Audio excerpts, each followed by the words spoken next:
that one of my fundamental disagreements with everyone who's taken a position either pro or against UCC, or specifically those who have taken a position pro UCC, is that they start with an assumption that personal laws are man-made laws, whereas the belief of the believer is that personal laws are also, or they have flown or they've been established by the divine. That's the position. This is not France of the 1780s, and this is certainly not France of the 2000s or the 2020s. We were and we will continue to be a deeply religious society, regardless of whichever religion you may subscribe to. That will not change. Particularly in Bharat, when a law does not meet popular acceptance, it will never find practical application on the ground. This is not like Article 370.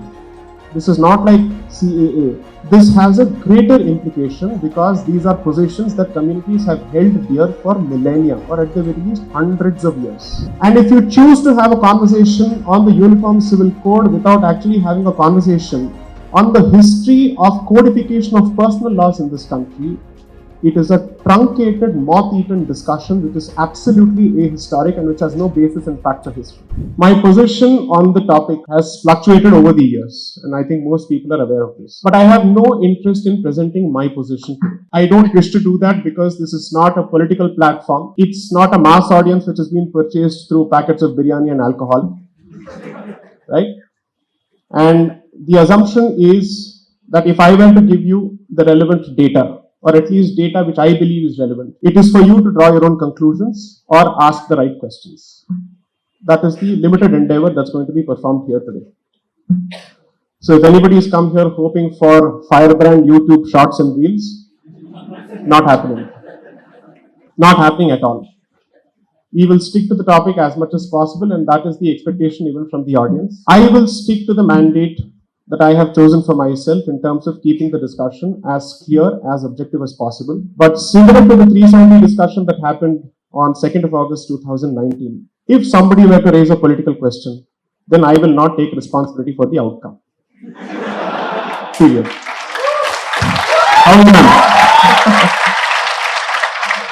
I will specifically ensure that even when questions are put which are political in nature, unless and until I have the consent of the organizers and the audience that I should answer the question, I will not answer the question. And these are the ground rules of the engagement today. We are very clear, this is a recorded event. Okay. Now see, when we discuss the question of Uniform Civil Code, how many law students do we have here? Fantastic. Brilliant. Very good. Okay. In legal research, one of the things that is expected of you to understand and distill is not the question itself, but the question in its most fundamental form and various manifestations of that fundamental question. You have to unpack the layers and ask yourself, what are the different ramifications of a particular issue that is being framed?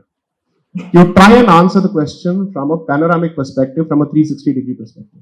An issue such as the Uniform Civil Code, let me first talk about the issue before I get into the issue itself, is obviously extremely emotive, and it is not particular to any particular community, for the simple reason that one of my fundamental disagreements with everyone who's taken a position either pro or against UCC, or specifically those who have taken a position pro UCC, is that they start with an assumption that personal laws are man-made laws, whereas the belief of the believer is that personal laws are also, or they have flown or they've been established by the divine. That's the position.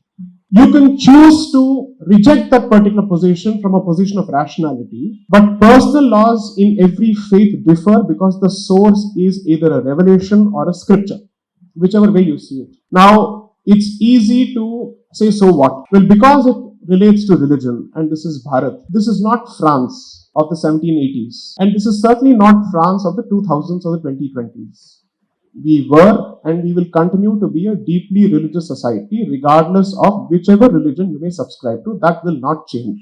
So I think it's extremely important to take this into account. Now, there are two ways of approaching this particular issue. One, bulldoze that sentiment and say it doesn't make a difference at all. Usually, particularly in Bharat, when a law does not meet popular acceptance, it will never find practical application on the ground. There will be silent resistance, and it will be extremely difficult for you to enforce it. Considering the nature of the subject, this is an issue that requires consultation. I am not saying consensus building, because it is not possible to build consensus on this subject.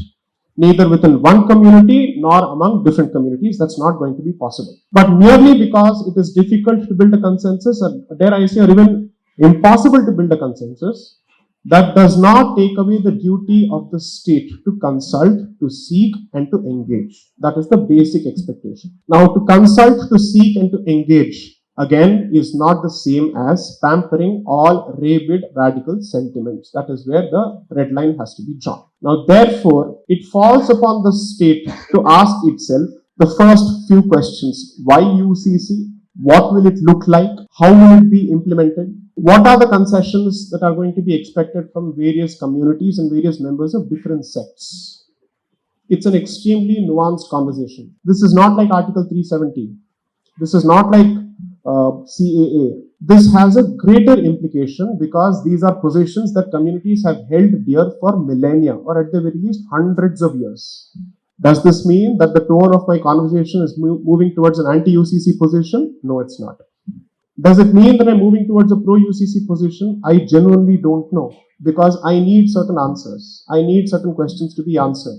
So I'm hoping to present those questions. The answers to each of those questions will differ for members of different communities. It will not be the same. And if you choose to have a conversation on the Uniform Civil Code without actually having a conversation on the history of codification of personal laws in this country, it is a truncated, moth-eaten discussion which is absolutely ahistoric and which has no basis in facts or history. So it is extremely crucial for you to understand the history of codification of religious laws in this country. When you speak of a Shariat Act, or when you speak of, let's say, the Hindu Code, or the position prior to the Hindu Code, by way of codification of Hindu laws by the British establishment, how did it happen? These questions are extremely crucial. Unfortunately, public discourse does not have either the patience or the bandwidth for these kinds of nuanced conversations. Considering that we have a majority of law students here in the audience, the hope is that your patience levels are better, that your ability to ask sharper questions is better, and your ability to arrive at conclusions, even if they are at loggerheads with your preconceived notions, is better. So kindly keep an open mind in this conversation. For a moment, keep binary, let's say, a binary approach on the side, park it on the side, and just pay attention to some of these factoids that I'm going to present. I'm going to cover a lot of history in a short period of time. Therefore, obviously, quite a few milestones will be missed. But the hope is that I'm going to cover as many factual data points as possible, which will give you a broad picture. And from there, you can take it forward if you're still interested in the topic.